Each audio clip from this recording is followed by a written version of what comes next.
Good evening, good evening. Welcome to Sunday Night Magic with me, Happy. Thank you everyone for joining. Tonight's going to be a interesting episode to start off a series that I've been wanting to get into for ever since the show started. Before we talk about that, something I also wanted to add into the show today, um, sponsors. This way, there you go, sponsors. Well, I don't know. Shout out, of course, to our friends at the Guild of Mages. If you guys are looking to order magic singles online and need some assistance, some of my friends have really been helping the community find the tools and cards that they need for their commander decks. So, Guild of Mages, check them out on Facebook. And, of course, my own pet project, Cardcore. For those of you that are liquidating your Magic the Gathering sets, um, I can help you with that. At the same time, I am running a ongoing group chat for Magic singles. So if you're looking for some of the latest cards, whether it be from the new D&D set, and you're looking for some of the old school D&D art cards, even down to the ones that look like book covers, um, go to Cardcore. Just comment in the group page and I'll add you to our group chat. That's enough for the sponsors. So let's jump into comments. Hey, yes, you know this. Yes, all of them secret layers. It's all up for grabs. PM me, man. And yes, thank you. A lot of people have been joining the Cardcore community. It's great to get all the feedback. So integrating it with the show is excellent. Just to give you guys an idea of what we're going to be talking about today, we started with a lot of top 10 lists, top 10 planeswalkers, removal spells, and I'm leaning really more towards making recommendations for what people should be running in their decks. But at the same time, of course, this is just my opinion. This is not like stating that you have to run it or that you're making a mistake if you're not. So I want to continue with recommendations, but also be very specific. So I've decided to go into commander recommendations, and this is going to be several series long, considering how many possible commanders you can play. So I decided to go with color pairings. This is something that I really enjoy. I don't particularly like playing just one color when creating a commander deck, and the easiest is always to go with two colors. And I decided to start off with what I would consider the underdog of all of the color pairings that don't get enough love. And I hope that people who are watching, so I see four of you, thank you for joining. For those of you who are also considering getting into Commander, and some of you that are already playing and are, considering building a new deck or trying something different, I would present to you my top 10 BOROS or LOREHOLD commanders.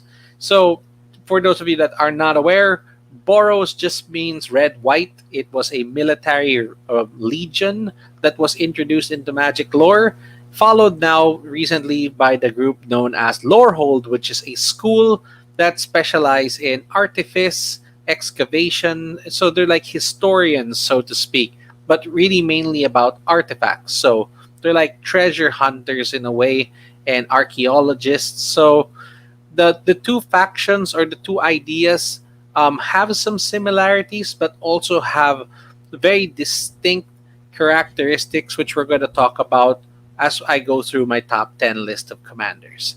And a comment. Hey, hi, Soy. Thank you for joining. So, Chum. Yes, Boros definitely needs love. Because this color combination, unfortunately, kind of pairs two of, well, white is considered, I would say, the weakest of all of the five colors when it comes to commander. And red itself can't really run on its own. There's some really good mono red decks out there, but it always does need a little bit of support because other colors can definitely compensate for what it lacks. So this is also mainly because of like where the color pairing got pigeonholed. And that is mainly because of the whole Boros Legion.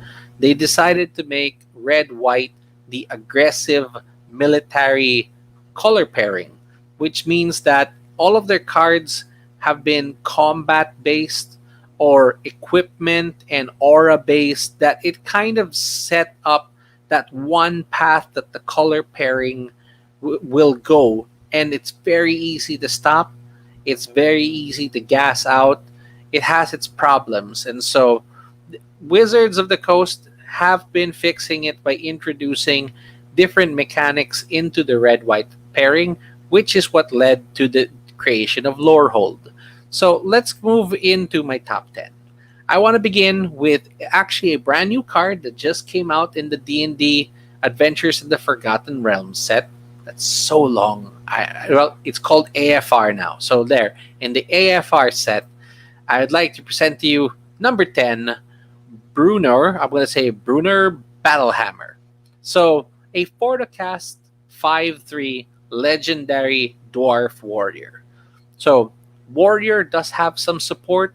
Dwarf does have some support in red. So there is synergy, which is pretty good. But what makes him really good is each creature, so not just him, any creature you have that is holding on to an equipment gets +2/+0. And now it's also per equipment. So if you put several on a creature, it gets significantly larger. How do you put equipment onto your creature? You have to pay a particular cost to activate it. But his second ability says that you can pay 0 rather than pay the equip cost of the first equip ability that you use each turn. Okay, equip is sorcery speed, so it's not that fast, but there are some equipment in Magic lore that costs so much to put on. He just makes it 0. For the cast 5/3 is also no joke. In the game of Commander, if an opponent takes 21 damage, they are dead. He is 4 swings, or call it 5 swings, to kill a player, but you give him a single equipment and he bumps over to 7, which means that he can actually take out a player in 3 swings if he gets through. To put this all into context, let me give you some sample equipment to give you an idea of just how strong this guy could potentially be. First one here is the Sword of Vengeance. Equipped creature gets +2/+0, has first strike, vigilance, trample, haste. That is so many abilities. And then it costs 3 to equip. Using Brunner, that becomes 0. He gets +2/+0, which makes him a 7/3. The sword itself gives him +2/+0, which makes him a 9/3. He has first strike, vigilance, trample, and haste. At 9/3, you can take out a player in maybe 2 shots, which is mind-bogglingly strong. Now, it doesn't even have to be him. The equip cost and even the ability of +2/+0 goes to any other creature that you control. Now, another example I added in here is called the Argentum Armor. Equipped creature gets +6/+6. Using Brunner, it's actually +8/+6. And when equipped creature attacks, destroy target permanent. It busts anything. And equip 6? Nope. It is 0 because of Brunner's ability. So he just came out. I haven't seen him in action, but I put him on the list at number 10 because there's just so much potential. I couldn't put him any higher because I haven't seen him in action, but this is definitely a card people should watch out for. Comment. Yes, hammer time. Dude, equipment is something that is really inherently red-white, and they've been putting out some really good creatures that interact with equipment and make their armies so much better. So Brunner is really in line towards like what BOROS is really well known for, and just every creature you own that has an equipment gets +2/+0 could potentially win you the game with just really, really massive combat swings. So number 10, Brunner. Let's move on to number 9. Number 9 is also a relatively new commander. This is Wyleth, Soul of Steel. He came out in the pre-constructed commander decks for Commander Legends. He is a 3 to cast 2/2 human warrior. Again, see, there is a fair amount of humans and warriors, so a little bit of tribal that you can also take into consideration when building. His advantage is that he is actually one of the only red-white commanders that I've been able to find that comes built in with trample, which means every excess damage he would deal over a blocker goes straight to the player. And you're trying to get to 21. It's very, very possible with him. Now, when he attacks, that means that he doesn't even need to connect. He can die in the fight, but as long as he attacks, you get to draw a card for each equipment and aura attached to him. That's great. Even if you put 1 or 2 on him, you're still drawing 2 cards. Now, if he survives the fight, that's even better, which means that you can do it the following turn. To give you an idea of how this can be abused and extended towards making something of an engine, I present to you the Bloodforge Battle Axe. It costs 1 and it costs 2 to equip, which is nothing. It's the same cost of Wylet together. Equipped creature gets +2/+0, which will make him a 4/2. When equipped creature deals combat damage to a player, create a token copy of Bloodforge Axe. It replicates itself, and Wylet draws for each of them that he's holding on to. It can potentially become like what, a 10/2 trample, and when he attacks you draw 5 cards. That is amazing. So I haven't put this all into practice because he tends to be more in the 99 the way I build, and that's also because I like to build red and white, but I will kind of shift around, use partner colors and such. But today's list is just strictly red white. They have to be a BOROS or a Lorehold commander. So, he makes it into the list of number 9 with so much potential, given that the amount of equipment that exists for the color to support them. Like Bloodforge Axe came out also in a commander deck. You cannot get it in any normal pack. And there's a reason why. A self-replicating artifact is abusable if you know what to do with it.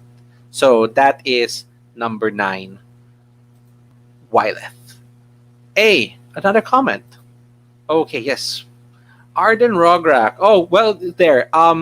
As I mentioned, so I did want to put in monocolored creatures here. This is strictly red white, so partners. There will be one exception to this rule on the list later, but today's top 10 is really going to be red white creatures, that they cannot have more than the 2 colors and they cannot have less. They must have both red and white. So Arden and Rograk is actually a great color combination, but one is just white, one is just red. So they don't meet the requirements for making it to today's list. But I definitely will be covering and also planning for a top 10 partners. Thank you for the feedback, though. So let's go to number 8. Number 8 is an interesting one. I have seen this in use in some other YouTube shows that also do commander gameplay, and also at a table. This is Akiri, the Fearless Voyager. So Akiri is a 3 to cast 3/3. Not bad. Core, as a creature type, there isn't really a lot of core that get attention, but again, a warrior. So tribal or building around warriors is a possibility. Akiri's abilities are as follows. When you attack a player with 1 or more equipped creatures, which means that she doesn't even need to attack, just as long as any of your creatures that are equipped attacks, you get to draw a card. One of the weaknesses of white is definitely getting more cards. Red tends to throw away cards in order to draw more, so you can run out of fuel. And this is a great way to kind of just pick up 1 card. I mean, I really wish you could have drawn more than 1, because it says that if you attack with 1 or more, which means that the maximum you're going to get out of this is 1 card, which isn't that great, but red and white needs the support, so I'll take it when I can get it. Now, she also does have a secondary ability. You can pay a white, and you may unattach an equipment from a creature you control. If you do, you have to tap the creature, but it becomes indestructible. It's built-in protection. Now, it won't stop from bounce spells or exile effects, but the fact that it can dodge a board wipe and a mass destruction by becoming indestructible is great. There are ways to kind of abuse that and have your creatures be the only ones left in the game and then win from there. So it depends how you're going to build around it. And that's the reason why she didn't really make it that high up into the list. Single draw, protection, and equipment based again, and combat based. So, as I said, it's a little bit of a pigeonhole for red and white, but still something that could potentially end up with like a very swingy combat deck. Number 8, Akiri the Fearless Voyager. Number 7 is another new one that made it into the list. And to just give you an idea of just how different the Boros Legion is from Lorehold, here we have Osgir the Reconstructor. Osgir is a 4 to cast 4/4, so just requires 1 red and 1 white. He's Vigilance, which means that he doesn't even need to tap when he attacks. Oh, wait, pause for a moment. Hey, good evening, Clint. Thank you for joining. So going back to what I was talking about, so Osgir is 4 to cast 4/4 Vigilance, and pretty much makes him attack with no cost. He's a giant artificer, which is 2 creature types, which I can really do without. There's not enough artificers, and especially in red and white. And then giants is not a tribal that a lot of people play. So let's focus instead on the other things that he can do. You can pay 1 and sacrifice an artifact. Target creature you control gets +2/+0 until end of turn. It's not that worth it, but it's nice to have, I guess. And I'll talk about that a little later. Because his secondary ability is pay X, tap him, which means that you can probably do this after attacking. Exile an artifact with mana cost X from your graveyard. So he does have an ability to sacrifice an artifact, so you can put stuff in the graveyard. Once you exile it, create 2 token copies of the exiled card, and okay, do it as sorcery.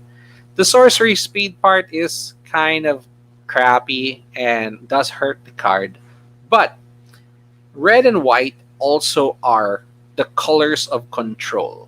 There is a very easy way for you to hold down the entire table and make it almost unbelievably difficult to play any magic whatsoever. Both red and white have the ability to destroy all of the lands in play, making people unable to play anything. So when you move into his second and third ability here, red has a lot of ways of drawing, but you're forced to discard. That's perfectly fine. Throw away an artifact that you want to use later on, and using Osgir's ability, remove it from the game, but you get 2 copies of it. So if you have control pieces, stuff that prevent people from doing things that are artifacts, you essentially can double up. 2 Winter Orbs, 2 Trinispheres, 2 Tangle Wires. Wow, no, yeah, Tangle Wire will break itself in 4 turns, and then you bring it back with 2 more. And no one gets to play Magic at all. So there's so much potential of him being just an evil lock deck and deny people the ability to play Magic, and that is why he makes it on the list. I haven't built an Osgir deck, but I have seen several deck lists, and the potential is crazy. +2/+0 and pretty much making him an attacker doesn't work, which is actually perfect because it really steers away from the whole Boros aggressor. You have to keep attacking in order to get value out of things. Instead, this guy can just stand back and make token copies of artifacts in your graveyard, which is a totally different playstyle. So, number 7, Oscar the Reconstructor. Moving on to number 6, which takes us back again to the totally aggressive side of red and white, which is BOROS. I present to you number 6, Aurelia the War Leader, complete with the BOROS logo right there in the middle. So the leaders of the BOROS Legion are actually angels, and Aurelia being the war leader. Now, old magic design really does show here for a 6 to cast. That's 2 red, 2 white, and 2 colorless for a 3/4 flyer. Vigilance and haste. So, just going back to what we showed a while ago, Oscar is 4 to cast 4/4. Brunner was 4 to cast 5/3. There's like almost this sense of balance to it, but this one here is 6 to cast 3/4. It's like they gave you half a creature because they felt that it was too strong. That's debatable, and I really think that they should have, if you're gonna be forced to pay 6, they should have made Aurelia much bigger and stronger. But you know what? There's a reason why she is also designed this way, and that is primarily of her actual ability. Whenever Aurelia attacks for the first time each turn, untap all creatures you control, and then after that, you get an extra combat step. So she does hit for 6 if she goes through, and that means that she's essentially a 6/4. But all of your creatures get to attack again, which is a perfect summation of what BOROS is really all about. Just taking as many swings as you can at your opponent. Now, there are things that exist in Magic that can totally break this, and I present to you the Helm of the Host. At the beginning of combat on your turn, create a token that's a copy of the equipped creature. Except that token isn't legendary, which means that 2 legends would typically kill each other. This now negates that ability. So, stick this on to Aurelia, and when you go into combat, you make a copy. Okay? You attack with both the copies. You deal 6 damage. You get an extra combat step. At the beginning of combat, it makes a token copy. You get a 3rd Aurelia. But wait, that one is only attacking for the first time, which means you get another combat step, and essentially infinite number of 3/4 flying angels, and just flat out win the game. So Aurelia plus Helm of the Host is infinite combat. Yeah.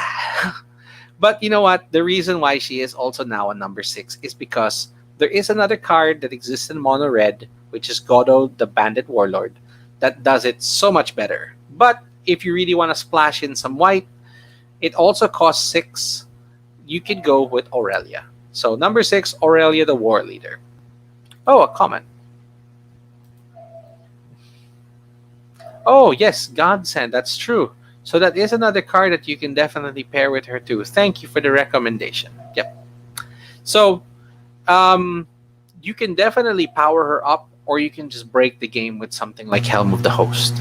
It depends on your playstyle, but there, I just wanted to show like the potential of these cards.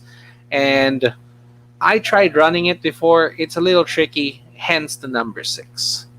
Now, number 5 is a deck or a commander that I have not built ever, but I have played against this commander several times, and man, it can do some broken stuff.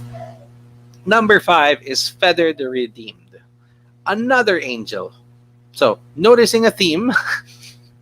So, Feather is a 3 to cast 3/4. See what I mean about how Magic's balance has changed? So we just looked at a 6 to cast 3/4. This one is a 3 to cast 3/4. 1 red and 2 white. So it's color restrictive, but you get a 3/4 flying angel. No other types, just angel. But what makes Feather really good is red and white struggle for card draw.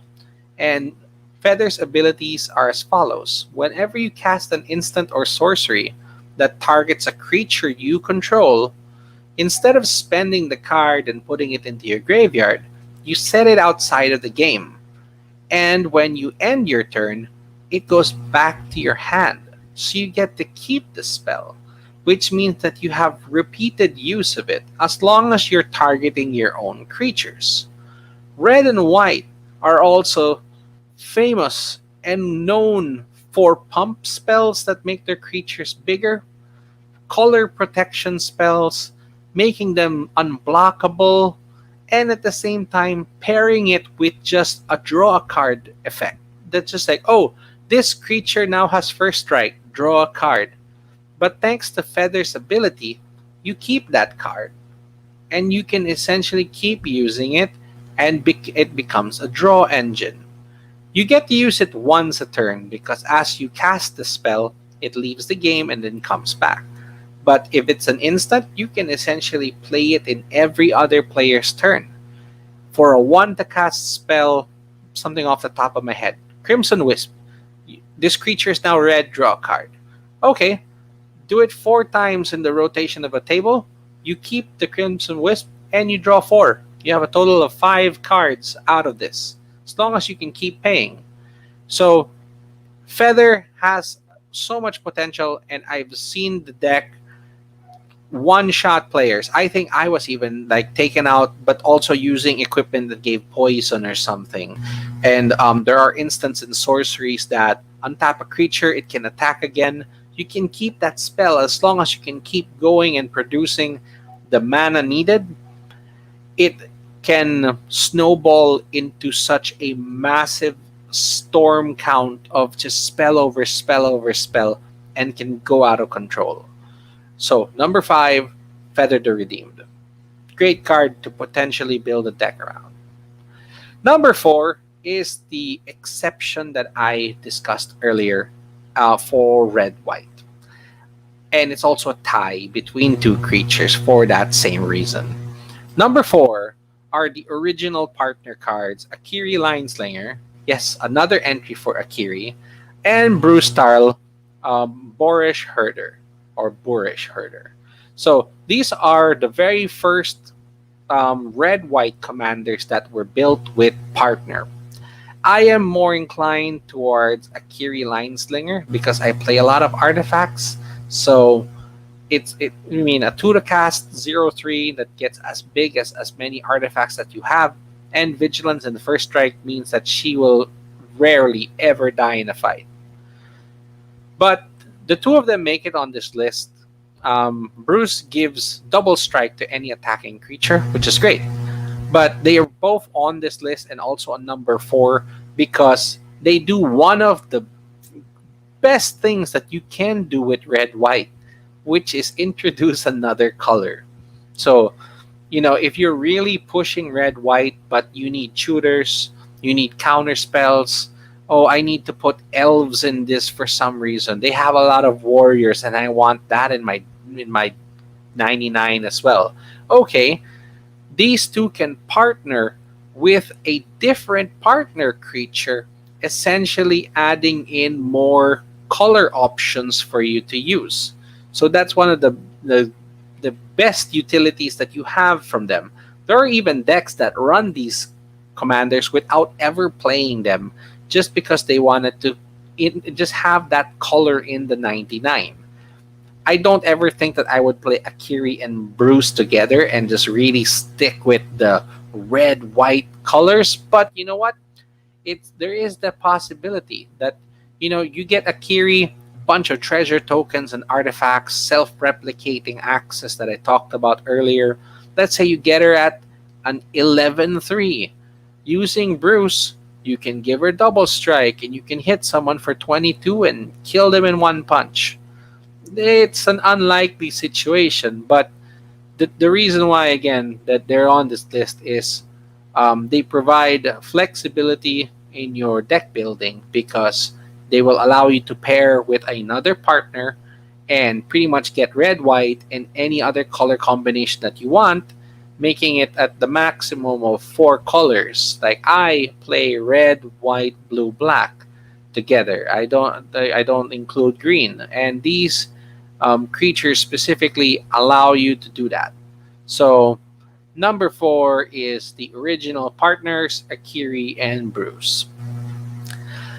Moving on to number 3, we go to Ikoria and we bring up one of the companions, but we are not going to be using the companion ability. This is Zerda the Dawnwaker.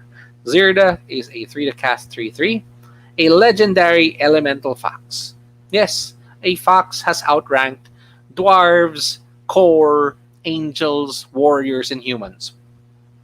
And I am going to talk about why.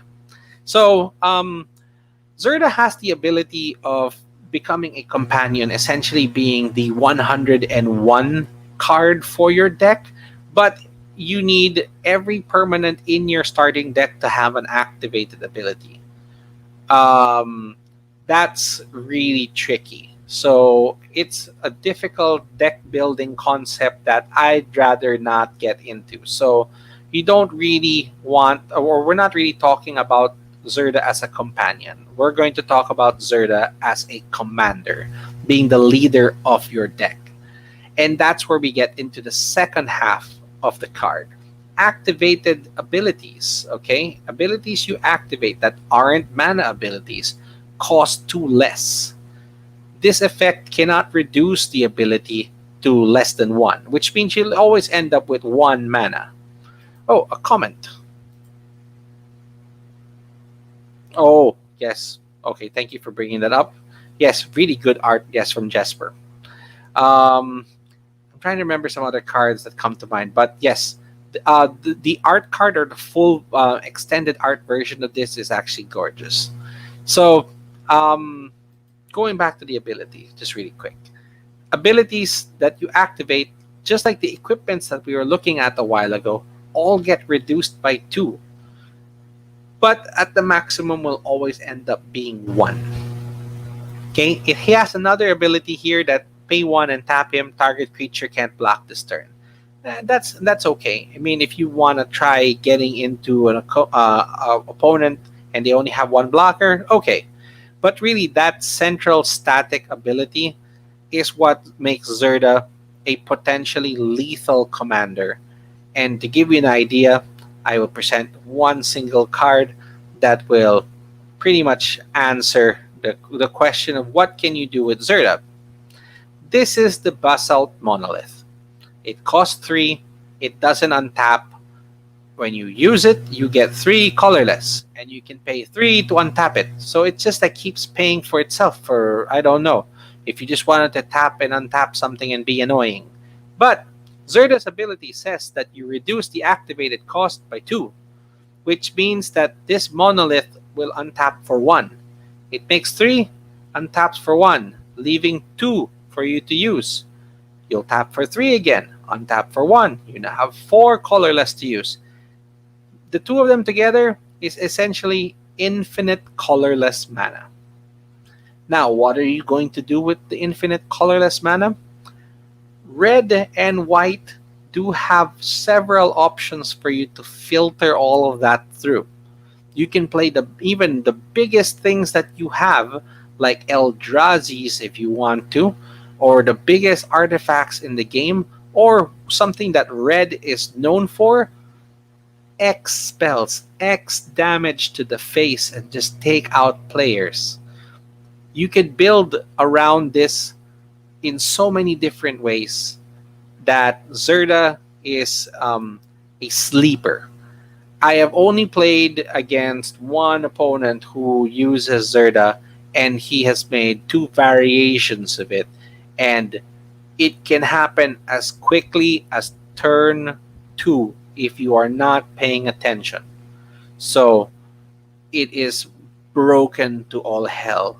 As long as there's somewhere that infinite mana can be filtered through, and it's really hard for anyone to do anything about it, really. So that is my number 3, Zerda the Dawnwaker. Yep, see? Okay, I'm not the only one that has actually seen the potential, and it's busted. It's so busted. Okay, number 2. Number 2 is another commander that I've been seeing floating around a lot of deck lists and forums, and could potentially really be something that people will try to build. Because I actually already purchased the pieces, and you know I'd like to build it and try it out, but let me go ahead and just show you. This is Cole the Forge Master. So Cole is a dwarf warrior, bringing back that tribal stuff. Red and white for 2/2. Cheap.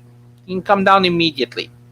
Whenever a non-token creature you control dies, if it was holding an equipment, it goes back to your hand, which means that instead of card draw, he allows you to keep your creatures. Now, if those creatures do a little something more for you, you can keep reusing their effects, so to speak. And then he has a second effect. Creature tokens you control that are enchanted and equipped get +1/+1. So his first ability cares about non-token. His second ability cares about token, which means that you can even play both sides of that, although the first ability is so much better, so much more broken. And to give you an idea of how this can be abused, I'll present two cards to you to give you an idea. Cold static effect, again, is if a creature dies and it's equipped or it's holding on to something, it goes back to your hand. This is Dockside Extortionist and the Mask of Immolation. When Dockside comes in, you get X treasure tokens, which is the number of artifacts and enchantments your opponents control. You have 3 opponents. When he comes down and you time this right, let's assume that there is at least 4 total artifacts and enchantments in the game. Okay? If you have Mask of Immolation down, Mask of Immolation, again, when it comes in, you get a 1/1 red elemental that's already wearing the mask. That's great. But its second effect is equipped creature has sacrificed this creature, deal 1 damage to any target, and then it equips for 2. We really care more about the bottom half of this. Let's say Dockside came in with 4 treasures. Okay? Spend 2 to equip the mask on him, and then sacrifice Dockside. Okay? He was holding on to something, so Cole gives it back, brings Dockside to your hand. Spend the 2 to bring Dockside back into the game, dealing 1 damage to your opponent's face. He comes back to your hand, you cast him for 2, you get 4 treasures, repeat the process. With Cole in the game, you have essentially an infinite damage.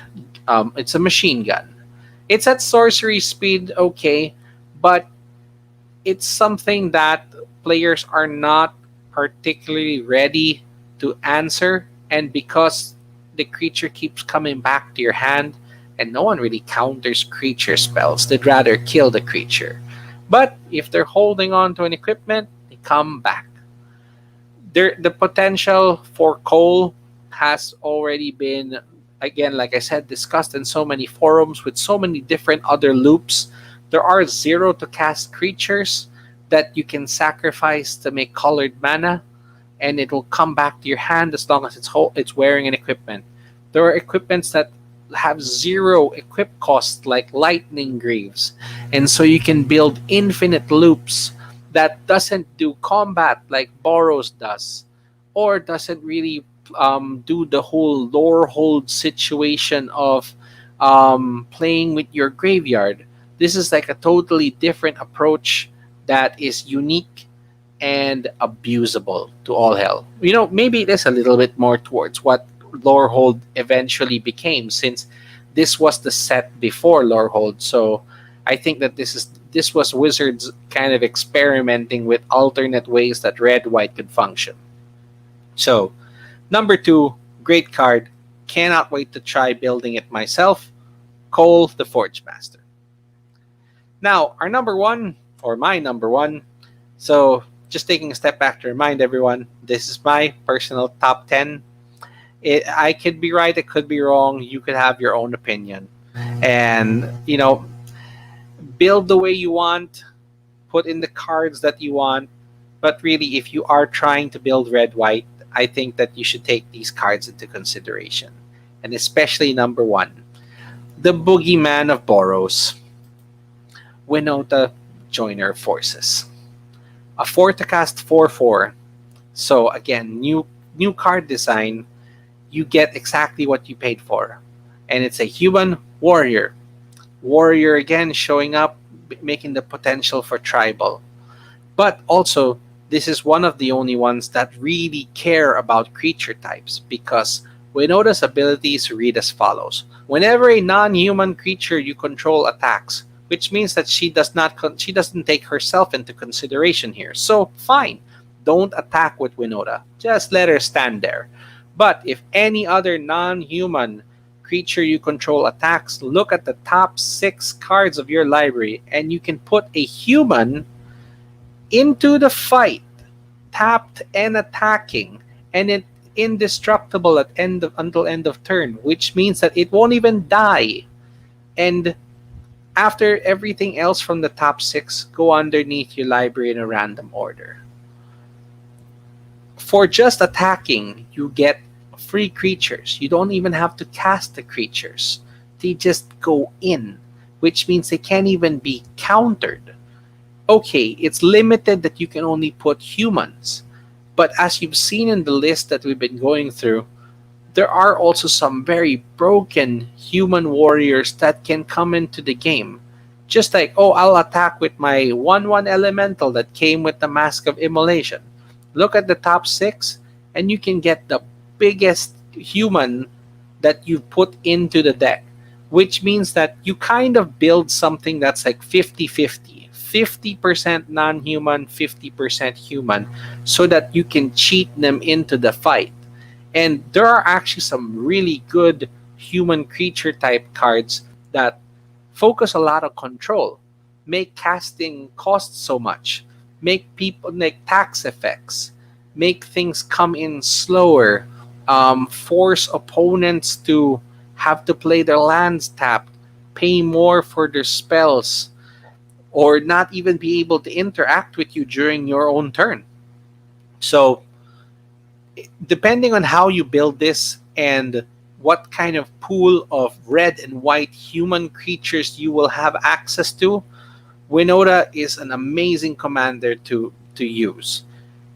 She got so busted that she got banned in like standard on Magic Arena, or like, yeah, I think it was standard or historic. I cannot recall what format, but she became a boogeyman that every match was a mirror match, which just went ahead and showed everyone how lethal this deck could be. If you are considering making a red-white deck and want it to be as aggressive and controlling as possible, look no further than Winota the Joiner Forces. So she is my number 1 for my top 10 Boros LOREHOLD commanders. So that brings us to the end of today's episode. Thank you to everyone who stuck around, who were watching, commenting. Thank you. I really appreciate the feedback. So again, just to bring up some cardcore, look me up on Facebook. If you're looking for Magic singles, or if you want to sell your cards, just let me know. If you are trying to order cards online, Guild of Mages, let them know I sent you. It'll be a lot of help. And again, episode 6, starting off the series of the Commander recommendations. Hey, a comment right before we end. Thank you. I'm glad you appreciate the list, man. So next week we're gonna have another color pairing for another top 10 commanders to suggest. Again, this is gonna be strictly for 2 color pairing. There are 10 possible color pairings in Magic. Once we finish the 10 pairings, we're going to move to other topics that might be the colorless, might be the 5 colors, might be the partners. So I'll cross that bridge when I get there. But for now, for the next 9 episodes, we're going to be covering the next color pairings and top 10 commander suggestions from me. My name is Javi. Thank you for joining Sunday Night Magic. Keep gaming.